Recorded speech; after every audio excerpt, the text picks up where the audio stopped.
Independence of the Disabled. And this is the second of our Women Disability Advocates webinar. Alexa, off.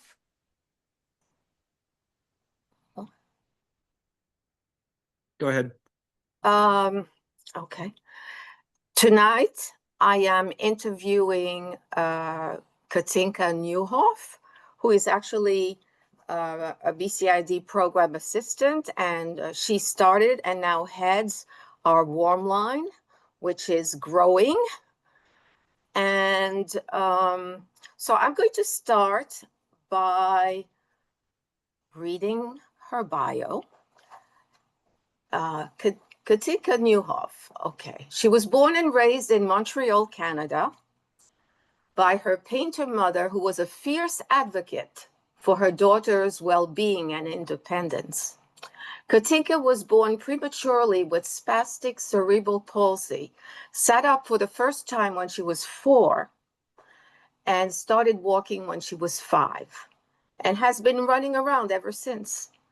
Now, in her daily life, she uses a wheelchair, crutches, and a scooter, and she's still running around. She came to New York at 18 to go to school and has been living in the tri-state area ever since. After earning a liberal arts degree from Sarah Lawrence College and a master's in writing from Columbia University, her first job was as a program coordinator for a mentoring program for young people with disabilities. She married 2 men named Mark, but not at the same time. She has worked as a program assistant at BCID for the past 5 years, and in that role, she created and manages, as I said before, the BCID Disability Warm Line that we're all excited about. So this is a way to talk and to get information geared to people with disabilities. She facilitates an online disabled writers group and is a peer advocate for NILE's Open Doors program. Think of Katinka as a disability generalist. She has a background in crisis counseling, program management, public speaking, and employee training. She's a published playwright, a memoirist, and writing coach. She's mother to 2 cats and has a 20-year-old son, Ethan, who is much taller than she is. Katinka is a professional photographer, otherwise known as cryptographer. In 2023, 75 of her disability-themed photos were collected and archived at the Smithsonian's American History Museum. You can find her photos on Facebook and Instagram, and if you run into her on the street, she will definitely take your picture. Yeah. Okay, I think that really gives an all-around good, description of Katinka. All right, so here we go with the questions. Are you ready? Okay. You mentioned you were born. Hold off. You mentioned you were born with spastic cerebral palsy. Yes. Can you tell us what, in fact, is cerebral palsy and how is spastic cerebral palsy different? Because I think most of us are familiar with the term, but may not have a good understanding of what it is. So please. I don't want to burden people with too much medical terminology because you can really get lost in it. But generally speaking, there are 4 types of cerebral palsy, and they all involve movement, balance. For some people, it affects speech. For others, it doesn't. For some people, it affects them mentally. For others, it doesn't. In my particular case, spastic cerebral palsy means that my body tightens up, that all of my muscles tighten up, and that's sort of my natural state of being. Other people have a kind of palsy where their body is loose and there are lots of involuntary movements. And then there's another kind of cerebral palsy that is called mixed, where it's a combination of all the different types of CP. So I'm a spastic quadriplegic, which means my type of CP affects all of my limbs and actually all parts of my body, including my tongue. My tongue is spastic. So when I was very young, I had a lot of speech therapy. And my body has a tendency to be very, very tight. And in my particular case, I have no balance whatsoever. So if I try to stand up on my own without the assistance of a crutch, I would fall down within 3 to 5 seconds. I would sort of waver and then just fall in any direction. So Katinka, I'm sorry to interrupt. Didn't you mention to me it has to do with a brain injury and that can be yes, at birth? yes. CP is considered a closed brain injury. It most often happens in just before birth, in utero. Sometimes it's in utero or just after. In my particular case, I was 3 months premature. I weighed 1 pound and a couple of What? ounces. Oh Yeah. my goodness. Uh-huh. My mother always liked to tell the story that she couldn't eat sun-kissed oranges for a long time after I was born because they were the size of my head. And she said it took me a year to look human, like a human baby, that before then you kind of look strangely tomato-y with, arms and legs. So All right. you I end, think I have a lot of questions. I'd like to yes, move on a little bit. absolutely. Go on. So what was it like growing up,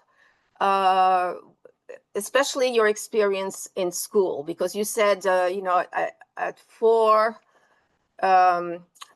you were able to walk. So you went to some kind of, you had some kind of schooling, I imagine.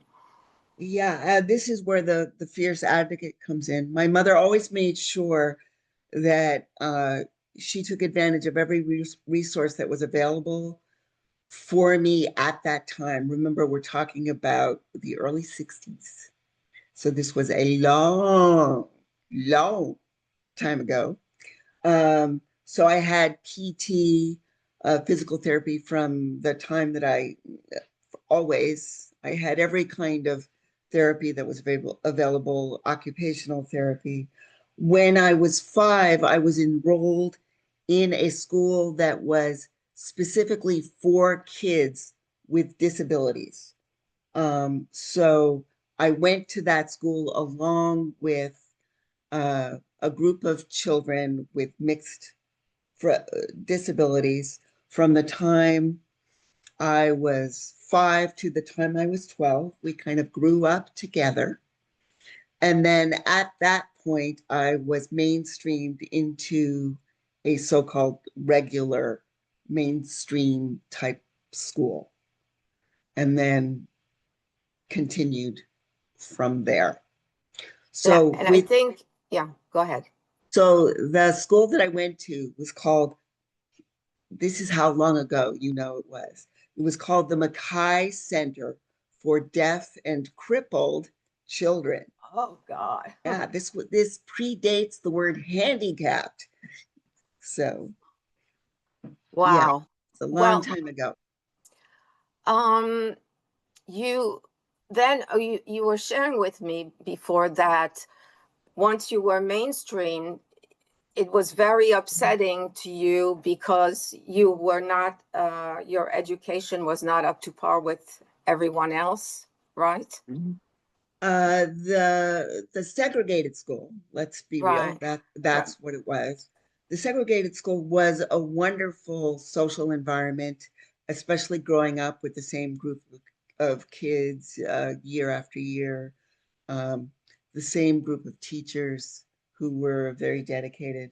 I realized after I was mainstreamed that academically That's what. there were definitely some pieces missing for me.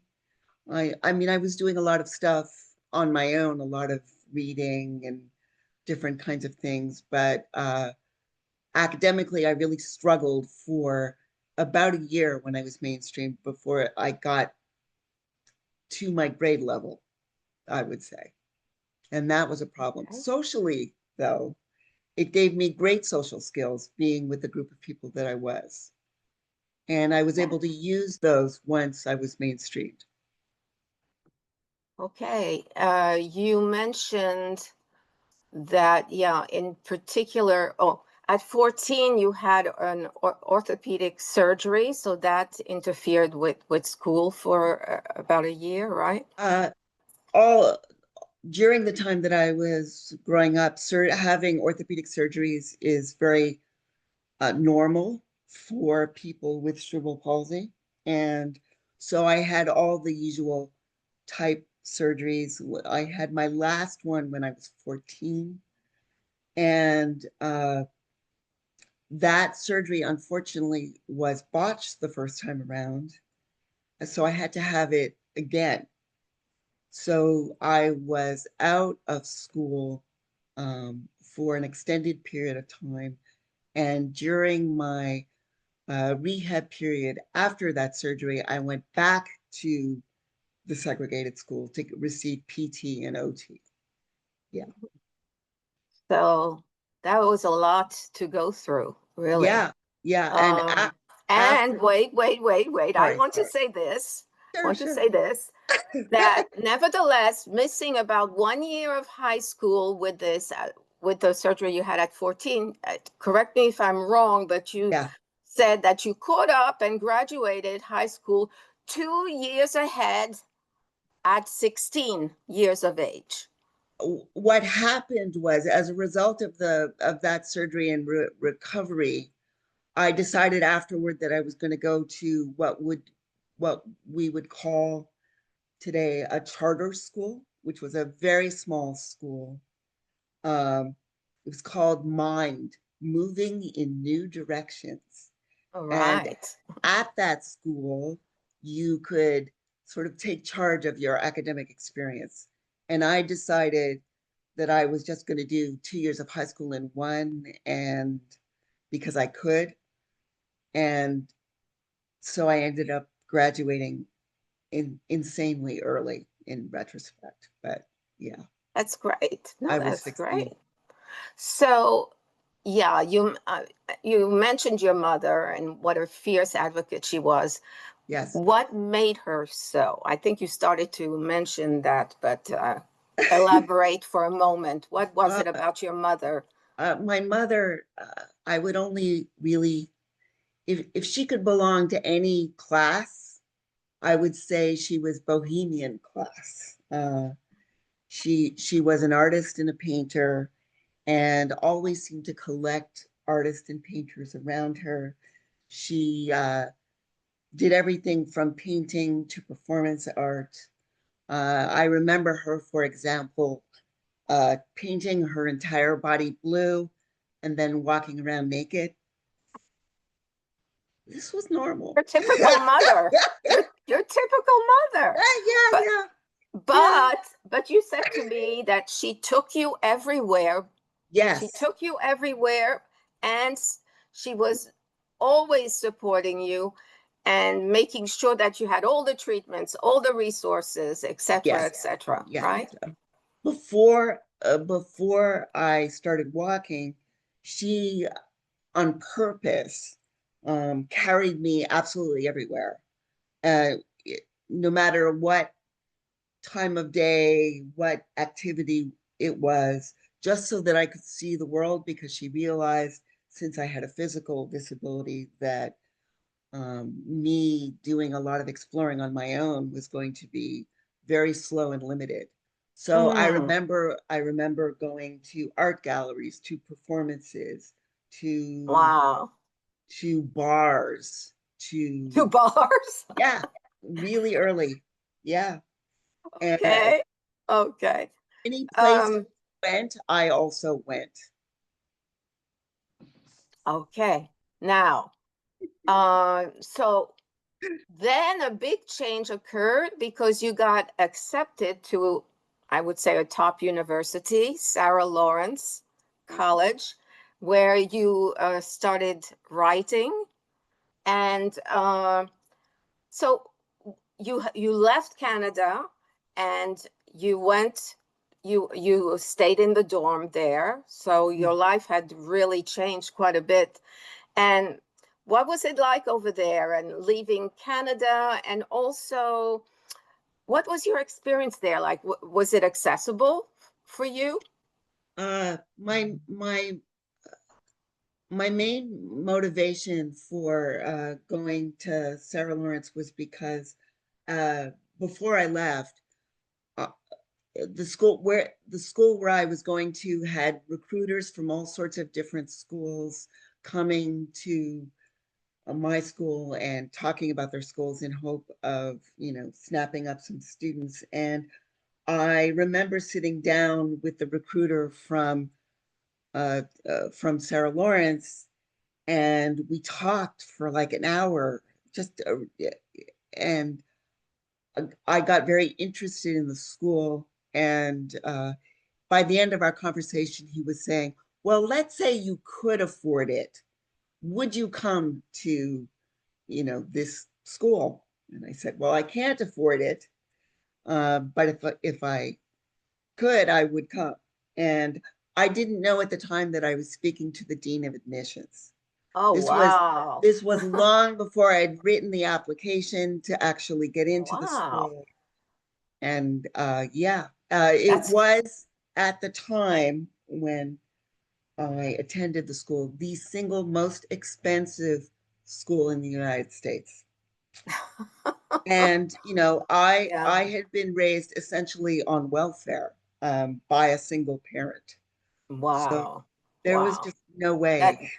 and that really, really changed your life. It did. So because, oh, but you didn't mention about accessibility. How did you get Oh, around the campus?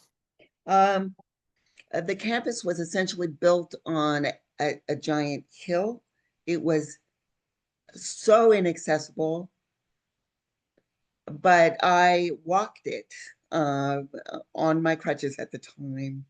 Wow. And in the rooms where I lived, whether it was a dorm room or a kind of suite where you share a bathroom, I used a wheelchair. The wheelchair was called the Blue Baby. And I had a rule where I would leave my room unlocked, and my friends could come in and use the Blue Baby when I was not there. Oh, I but, and what about your Latin teacher, though? My Latin teacher. There were days in the winter when I couldn't go to class. Sarah Lawrence was a very small school. There were maybe 700 students altogether at the time. There's more now. It's a bigger school now. But when I couldn't make it to class, the teachers would bring the class to my dorm room. It Isn't was that amazing? to my room, a Latin class with 12 other people in my room. It was crazy. And I actually really enjoyed that. And so did he. Yeah. So, and from there, you were accepted at Columbia University I was. Yeah. for, again, this was for writing, right? It was specifically for writing. It was a master's in fine arts in writing, creative writing. Fantastic. And at Fantastic. that time, I had dreams of becoming a novelist and fiction writer. And a playwright. You No, had no, no. no? No, I became very disillusioned with the program at Columbia. basically because I think I was too young for it. I was barely 21 when I started grad school. So I started escaping to the theater program upstairs from the writing program and uh, taking theater analysis classes and different kinds of theater classes. And in one class, a teacher, knowing that I had come from the writing program, said, "Don't write me a paper, write me a play for my class." Wow. And later, that play was the play that was produced off Broadway. Yay! Yay. But somehow Yeah. you found your way to be a photographer. Somehow you let go of the writing and you became a professional photographer. What happened? What caused that change? One of the things that I realized as I grew up and grew older was that I loved being a writer, and I still do, and I still write. I very often write to my photographs too. I loved the theater. I still love the theater. It's hard for me to go back to the theater now because it's the path not taken, and I still think about it a lot. But I realized that writing is a very lonely profession, and that I didn't like being alone that much. That's why theater was so attractive to me, because it's very much a collaborative effort. Um, and the person that really wanted to be a writer was not me, but my mother. So I think I pursued being a writer because that's what she really wanted for me. That's what she imagined. I see. And I came to photography later when I turned 50 is when that started. Yeah, I'm And jumping around here. Yeah. yeah. Okay. Well, Yeah. so, but speaking of being a professional photographer or cryptographer, as you like to call yourself. Yes, I did not coin that, by the way. Oh, you didn't? Oh, No. okay. All right. Well, then I'm disillusioned. Somebody else However, coined I it would like for to me. say congratulations, by the way, on the acquisition of photographs of disabled dancers by the Smithsonian. Not only disabled dancers, disabled people generally. Okay, but that is fantastic. A big feather in Oh, your well, cap. it's already more than 2 years ago. Can you imagine? That's amazing. It just It seems goes like by yesterday to me. Okay, so but backtracking a bit now. Sure. Your life at Columbia, let's say. In other words, what I'm going to ask you now is, when did you start dating? Totally related to what we were just talking about. When did I start dating? Well, when you have a mother who paints herself blue and walks around naked, you tend to be a very reserved, quiet child who reads a lot of books and doesn't go out much because, your mom is so big, and Right. my father was also a very big personality. He ran a bodybuilding school and was big and blonde and Oh had a my goodness. booming voice. Yeah. So I was a painfully shy person through high school and really through most of college. And I kind of broke out of that when I was at Sarah Lawrence, and I cut my hair and got rid of my braces and wore contact lenses and suddenly discovered I had a face. Right. And so you made up for lost time, right? I made up for lost time, but I really didn't start dating and having any kind of dating / sexual identity until I was in my early 20s. And then I spent my 20s catching up Catching up, exactly. Did you go on do online dating, or how did it happen?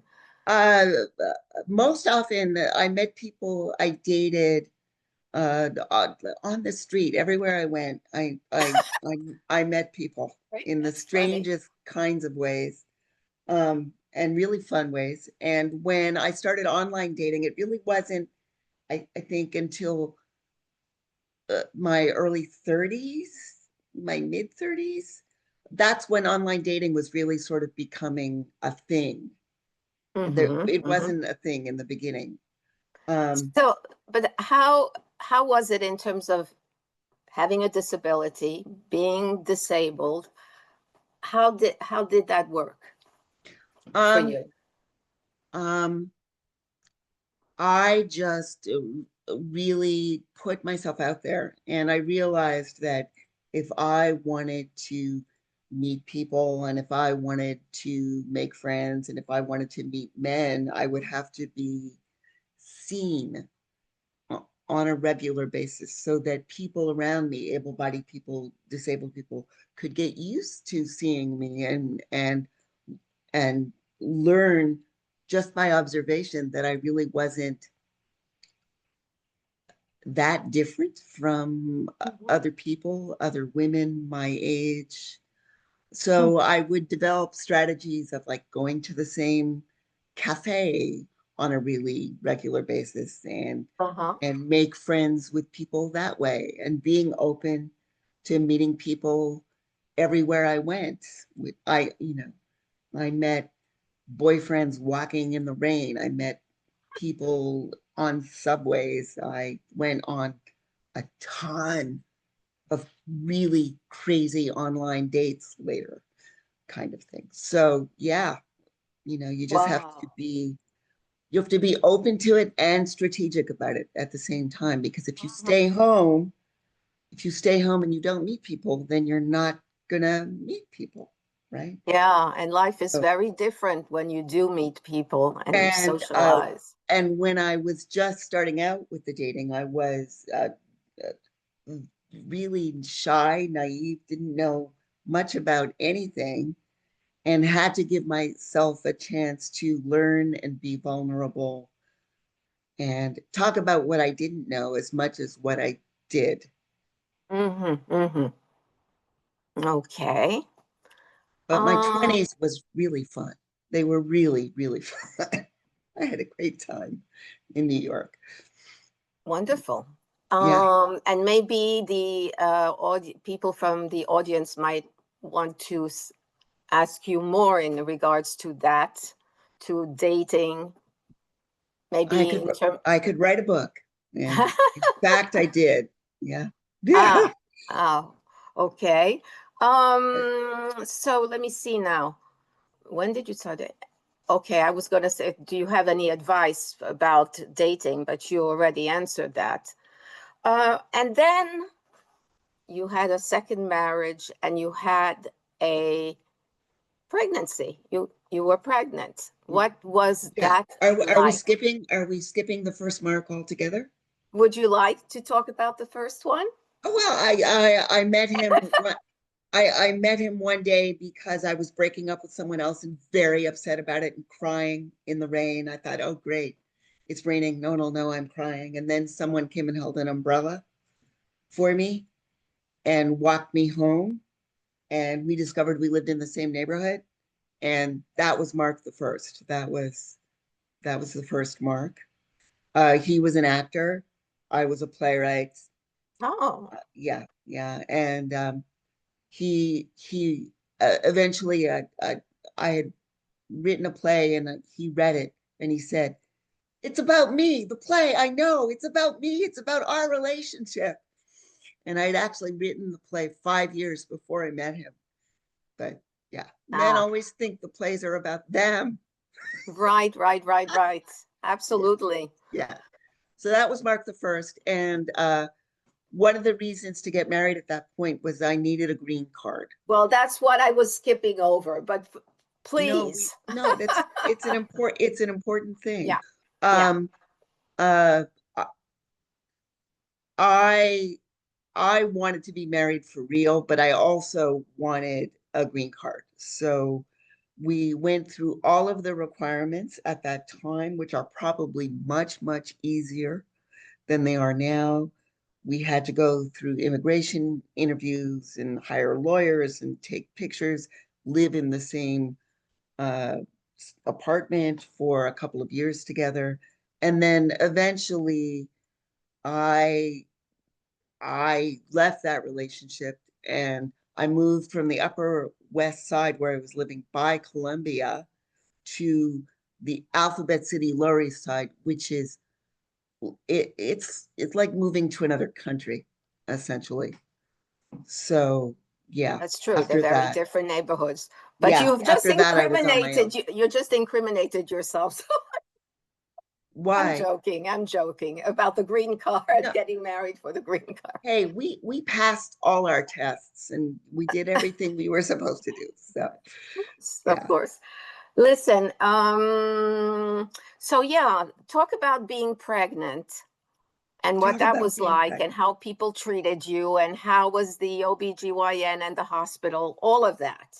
All of that. Okay. So I met Mark the second when I was 39. We met online on Match. Oh my God.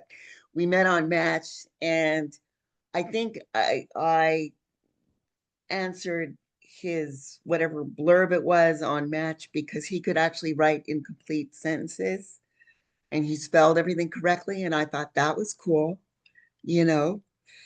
Um, so I was 39 when I met him, and then we went on a couple of dates. He was 5 years older than I was, and I said, listen, I want to have a child. We are 3 dates in. We were 3 dates in at that point. I said, if you want to have a child too, we should get started now, because, time's a wasting. My eggs are getting old. Yeah. Okay. And he said yes. And he said, okay. And it actually took 2 years before I was convinced I was probably already too old to have a child. But What was your age? I didn't want to go through any extraordinary measures. I didn't want to go through IVF or any of that kind of stuff. Mm-hmm. So I was pregnant at 41, and I gave Mm-hmm. birth a week after I turned 42. The pregnancy was remarkably unremarkable. I was convinced that I was going to be a high risk pregnancy because I had CP and I was so old. And so I had this fantastic OBGYN, and when I mentioned my high risk, he was like, what are you talking about? No, you're not a high risk pregnancy. Sorry to burst that bubble, but no. Wow. And every time I went to see him, he would have to convince me that my pregnancy was perfectly normal and was going to continue to be normal, whether I liked it or not. Because everyone I knew was disabled, because I was disabled and born in the 6th month, I was convinced I was going to have a disabled child. And I called it my monster baby. Going to have a monster baby. Got to be ready for my monster baby. And, The and poor your kid, mother, the poor and kid your was mother, dead. you said to me that your mother, that was the only time she actually wasn't supportive or didn't want you Yeah, to. when I called my mother to tell her I was pregnant, and the first thing she said was, so when are you going to have the abortion? And I took a deep breath and I said, Ola. I always called my mother Ola. That was her name. Um, I'm not going to have an abortion. And then her second question was, but you can't even put on your own shoes. How are you going to take care of a baby? So I took another deep breath and I said, well, I may not be able to put on my own shoes, but I can put on a baby's shoes on a baby. Good answer. So she shut the hell up after that. And so you said the OBGYN then was really great. The And OBGYN was really great and convinced me that my pregnancy was normal. The 6th month of the pregnancy was really difficult for me because that's when I was born. So I was terrified that that's when I was going to have my monster baby. And that didn't happen. After the 5th month, I was so big that I could not really walk anymore. So I spent the rest of the time using a scooter. And after that, I was able to relax and really enjoy the pregnancy, where I talked to the baby a lot, and I enjoyed myself in the last few months of my freedom as I knew it at that point. That's wonderful. Yeah. And now you have a son. 20-year-old son. Yeah. Much taller than you. He's a maxi. He's a maxi me. Some people have mini me's. I have a maxi me. He looks a lot like me, but he's really tall. He's 6'3". Wow. Yeah. All right. Which is funny because I'm barely 5'1". Really? On a good day. I On a imagine good you day. are much taller than that. Everybody tells me that. It's Because you have a big personality. No, it's because No? people with spastic CP tend to have long torsos and shorter legs. So I Mm-hmm. seem taller. I see. Okay. So, well, let me see now. We're getting to the end of my questions. What has it been like being a mother and disabled? India, can you elaborate on that? Beyond now having given birth, how did you manage? How was it? Well, I was completely terrified and paranoid during my pregnancy. I did not have, you know how people get all glowy and blissful. I didn't experience any of that. I did, however, get married in my 6th month. So I had a shotgun wedding, which was hilarious. And I got married in a maternity dress, which was very pretty, and I still have it. Um, uh, when I was terrified because I never really held a baby in my life. I always stayed away from babies because I was afraid of hurting them and dropping them and having horrible things happen to other people's babies. When I found out I was pregnant, I called a friend of mine named Leslie Heller, who also has CP, and she had had a baby several years before me. So I called her like completely hysterical and terrified, and she was like, "Yay!" She was singing and dancing and very, very happy. So I just listened to her a lot and asked her a lot of questions about how to do things. She ended up like teaching me how to diaper a baby. She had hemiparesis, which means paralysis on one side. So she had to do everything with her baby with one hand. She showed me that she could diaper a child with one hand. And I thought, well, if she can do it with one, I can do it with two. She gave me a lot of equipment that she had used when she was mothering her infant. I used like a big sling that people use for breastfeeding. And I used that to kind of balance Ethan on and strap him on and still be in my wheelchair. And that's how we got around, because I couldn't really carry him and wheel my wheelchair at the same time. I had a harness that I could put on him and lift him from one place to another. And remarkably, he also adapted at a very early age. Like he would do things like fall down, hurt himself, crawl to me, and then cry. So and Okay. when he crawled to me, he learned very quickly to get up on his knees so that I could pull him up and hold him that way. So he adapted very quickly. When he was really little, he used to fall asleep in the outer wheel of my wheelchair. He'd kind of curl himself into it. And he would also sleep and play underneath my wheelchair. Oh, So when he was very young, I kept working, and he would sleep and play under there while I was on my computer at home. no mishaps, I would imagine. Oh, plenty of mishaps, Ah. sure, lots of them.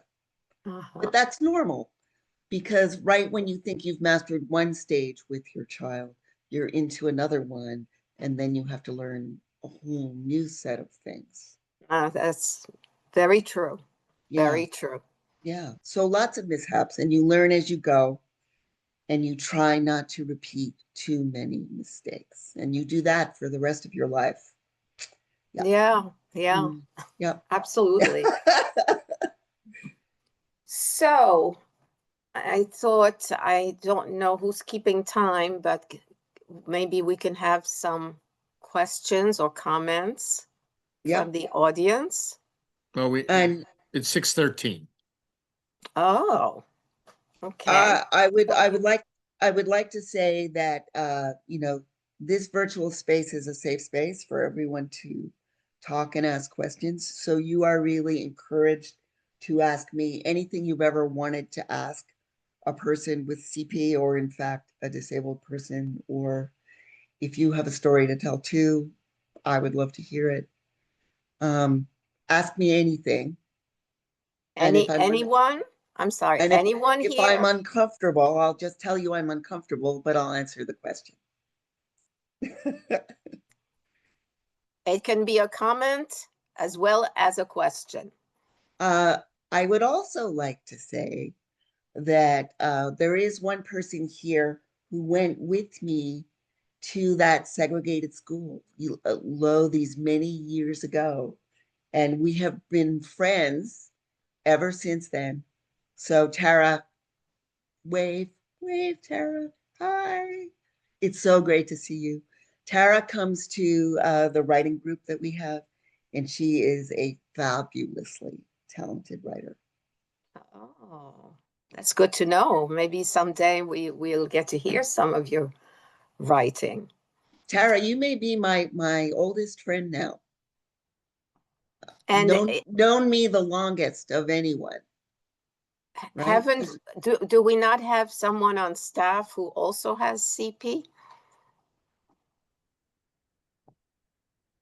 No?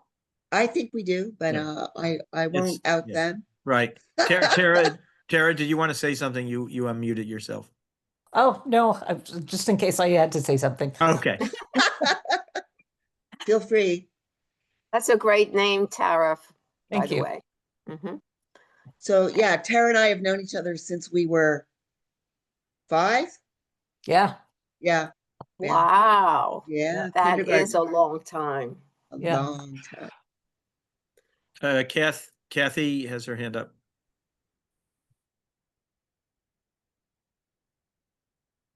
Oh, I can't hear anything. Yeah. You're not coming through, though you actually were unmuted. Not sure. Yeah, I saw that too. They're working now?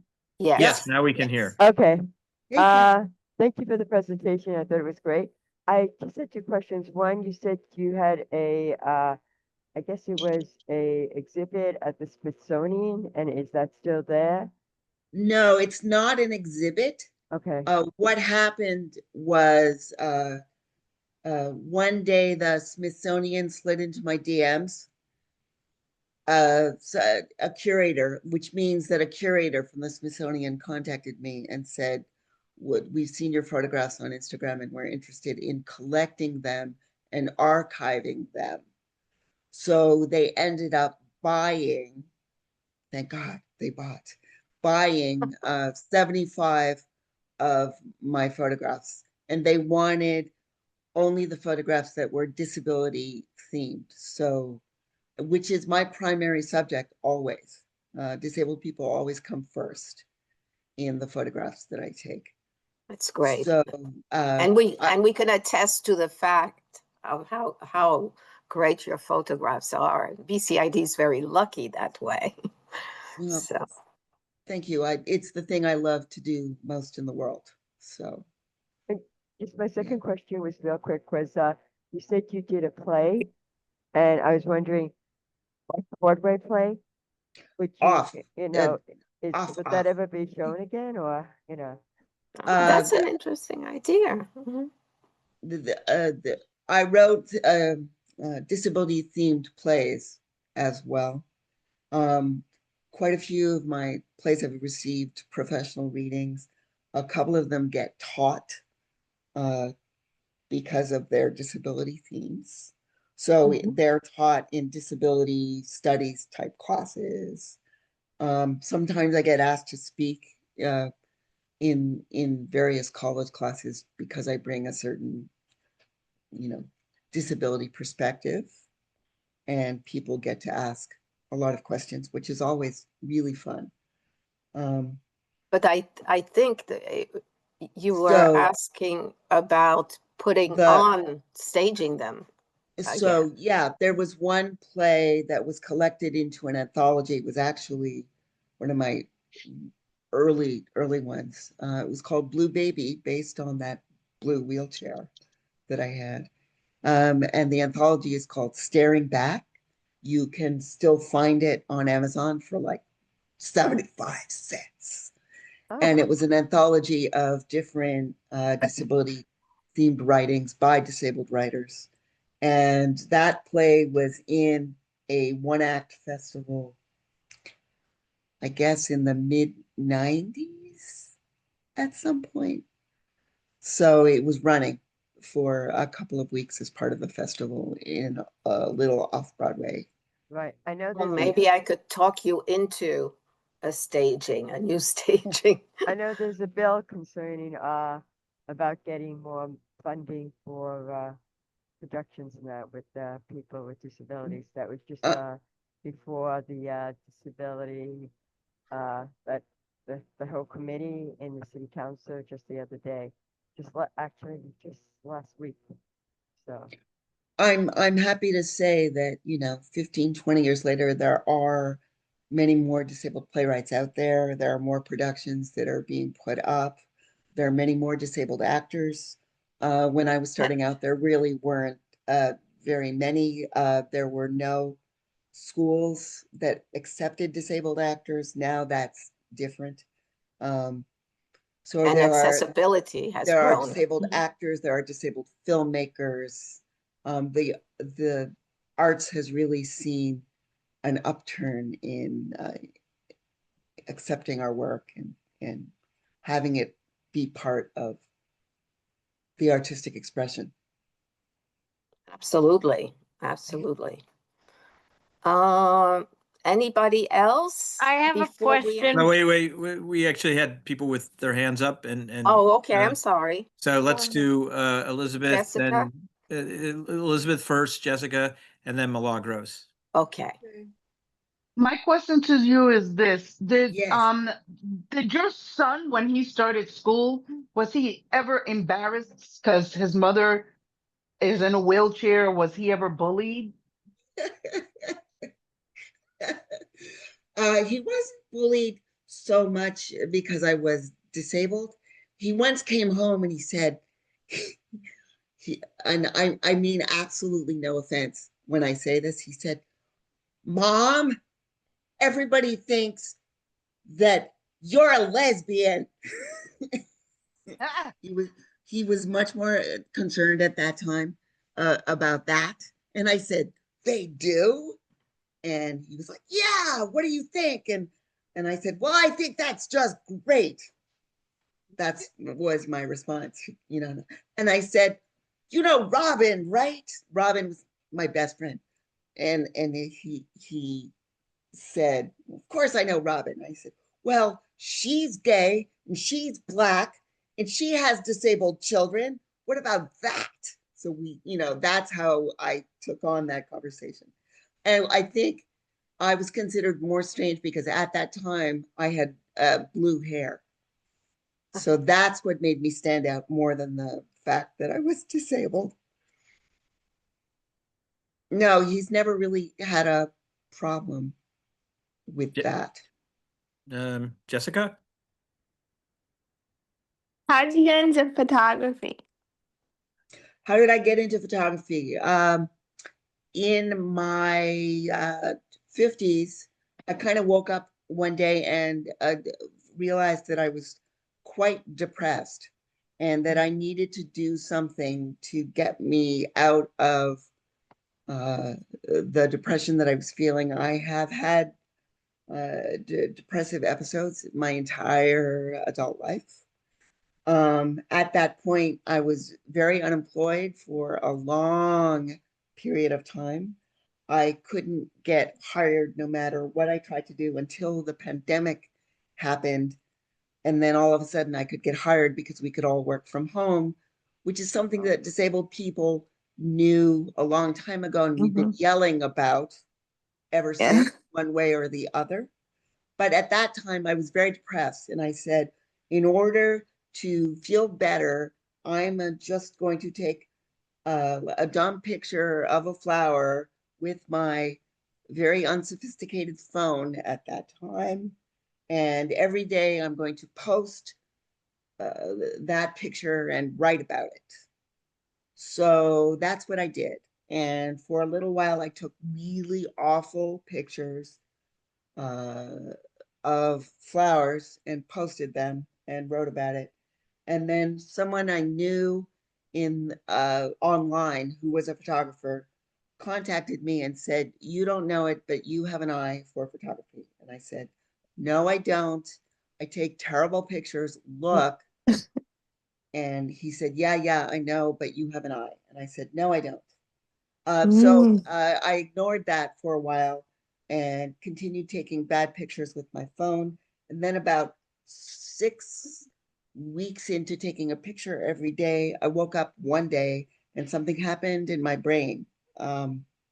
As I was taking a picture, my brain kind of woke up. It kind of popped open, it lit up, and I suddenly began to see in a way that I never saw before. I came from a family of painters. Both of my parents were painters, but I never had any talent for painting. And I started taking pictures constantly, just obsessively, day and night, hundreds and hundreds and thousands of pictures. And eventually I contacted that person who had contacted me originally to tell me I had an eye. And I said, I want to buy a camera. I don't know how to do that. So he told me how to do that. And I ended up buying exactly the same camera that he did. Of course, he would recommend his camera. And, and then I said, I want to hire you to give me photography lessons. And he said, okay, I'm going to charge you this certain amount for photography lessons. And I laughed at him and I said, I will pay you double because that's a ridiculous price you are quoting. So for the next 2 years, I took very intensive classes with him. It's like, it was like getting another degree. It was so intense. And it was the kind of thing that if I wasn't wearing my camera at all times in his presence, he would reprimand me. And he would test me and show me everything he knew about first photography and then editing.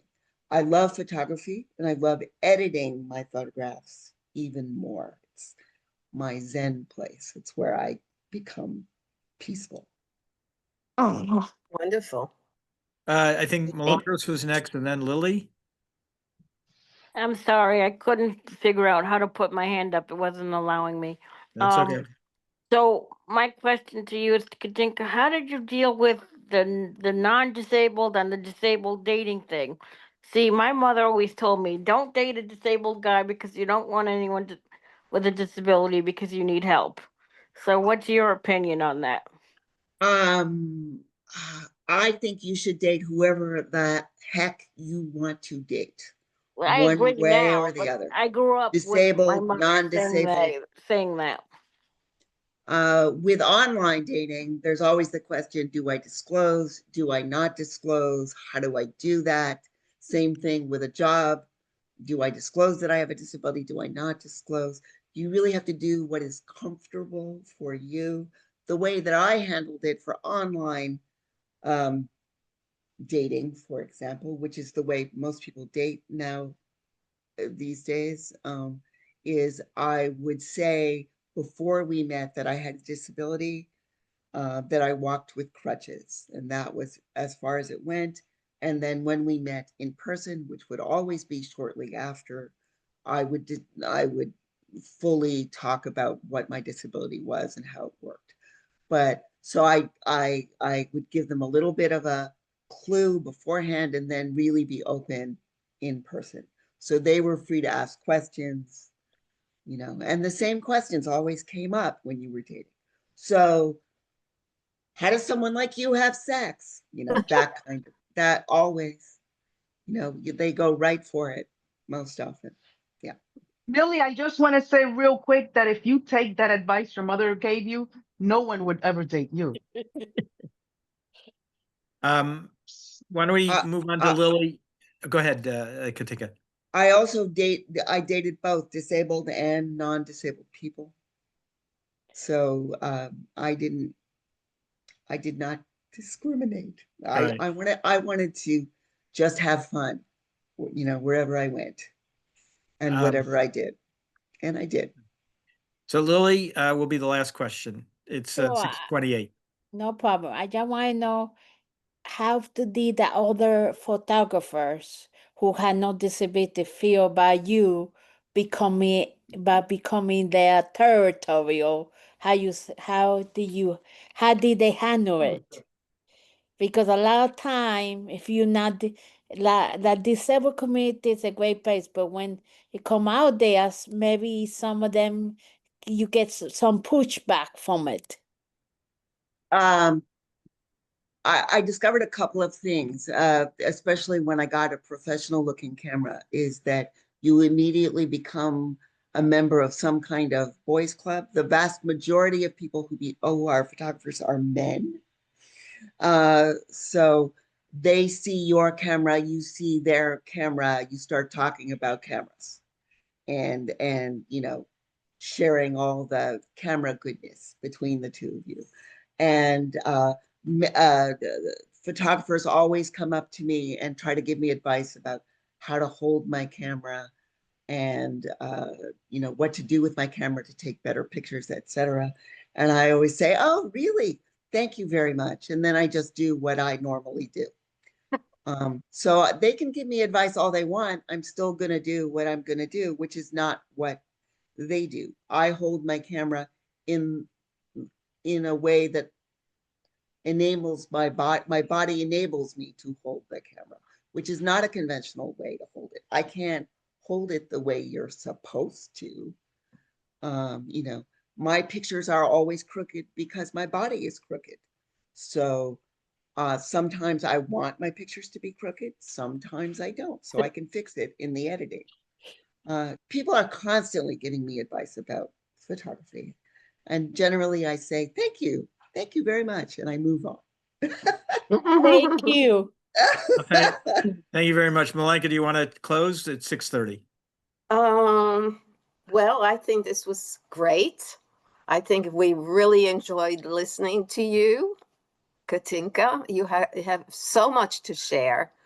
I do. And so thank you. And thank you to everyone. What do you, Joe, you're laughing away. But I also want to thank, hold on. Okay. I also want to thank Lisa and Andrea, our two ASL interpreters. Thank you so much for doing what you do. And I'm just happy. And now we will move on to the third webinar soon enough. And that will be with, I think her name is Nicole Russell. And she has created an adult autistic group of several hundred people because she was diagnosed late in life. So that's that. Thank you. Thank you very much, everyone. Bye, everyone. Bye. And feel free to contact me if you have any more questions or thoughts, whatever. I'm here. Okay. Bye. Will we contact you at BCID? Yes. Okay. Yeah, through BCID. And we'll send it on if you need it. Okay. Thank you very much. Bye, everyone. Thank you. Bye. Thank you. This was fun.